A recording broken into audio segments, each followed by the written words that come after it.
How exactly does social acceptance work? Maybe I've tried different ways to find a social group, but nothing has worked so far. Here I'm going to give you 6 different elements that you should consider when selecting a social group so that you can set yourself up for social success. Personally, I think number 5 is often overlooked and probably one of the most important ones. And don't forget to hit subscribe if you'd like to see more videos like this. The first element is actually choosing the right people to be in community with. Think about it this way. If you want to be socially accepted into a community, you need to first make sure that that is actually a decent community to be in.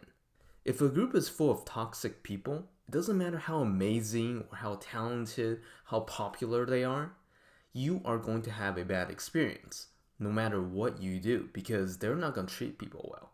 Then on top of that, studies have shown that we become the 5 people that are closest to us. So when you enter into this group, you will be close to these people.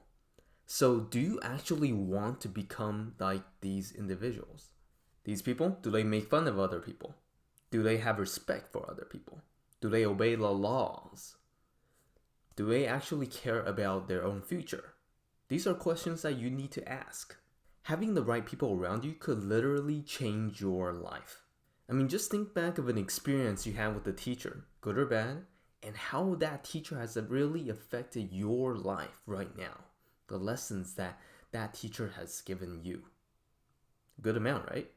And if you're finding this helpful, don't forget to hit that like button. But even if you are around the right people, are you preventing yourself from connecting with others? Sometimes we can be our own worst enemy. The second element is self-doubt. And self-doubt can really ruin your social chances because it can literally turn any situation into a bad situation. You know how you feel boring in conversations sometimes? That's because you're doubting yourself and the things that you're trying to say so that you're not messing up the conversation. And that takes away from the conversation. With self-doubt, even if everything was going perfect, everyone loves you, you guys are having fun, having great conversations, somewhere in the back of your mind, you're gonna say something bad is coming. Even though nothing is wrong, something is wrong. I want you to try this with me. If you ask yourself, what am I doing wrong? You'll get a list of answers, and it's usually pretty negative. However, if you ask yourself, how can I be even more fun? The worst type of answer that you can get from this question is neutral. Everything else should be positive. The reason why I'm mentioning this is because you get answers to questions that you repeatedly ask yourself. If you constantly ask yourself negative questions, you will get negative answers.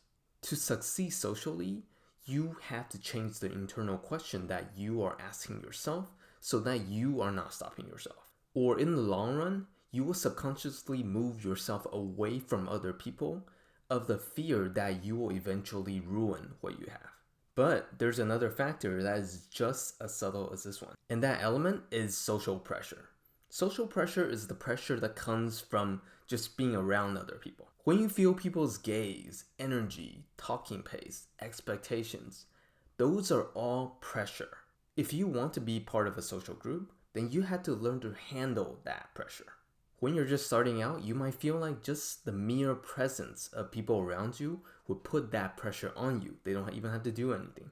I remember when I was just starting out and I was talking to this guy. He was really nice, really talkative, very friendly, but just by his mere energy and confidence in himself made me feel intimidated.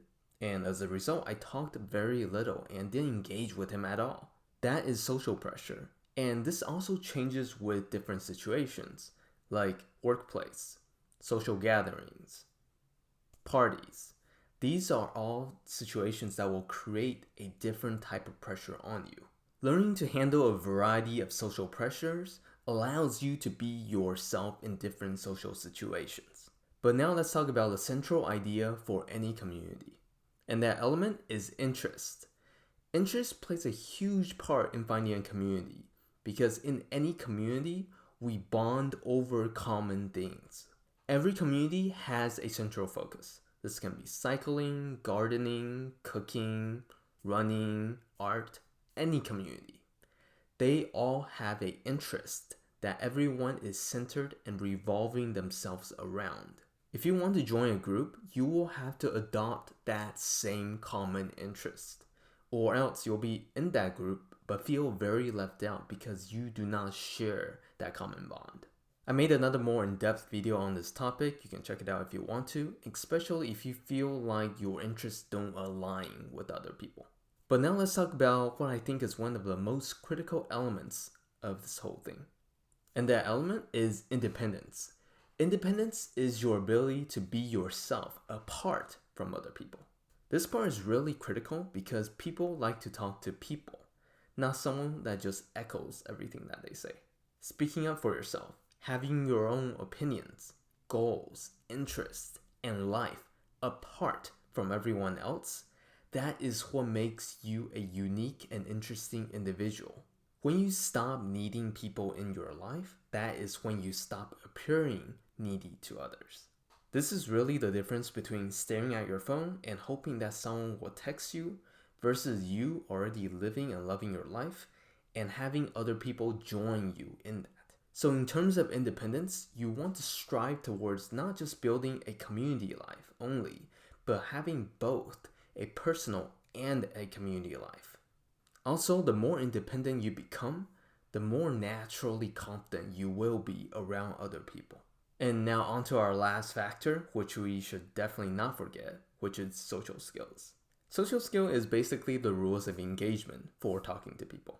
The people that can read body language, they can read between the lines, they know what to say and not to say, these people can fit into different social circles very quickly. On the other hand, not knowing social skills means that you can make unintentional mistakes, which might ruin your opportunities and chances with other people. And you not feeling very confident in your social abilities usually means you are talking much less because you are afraid of making mistakes, which keeps you in the fringes in any social circle.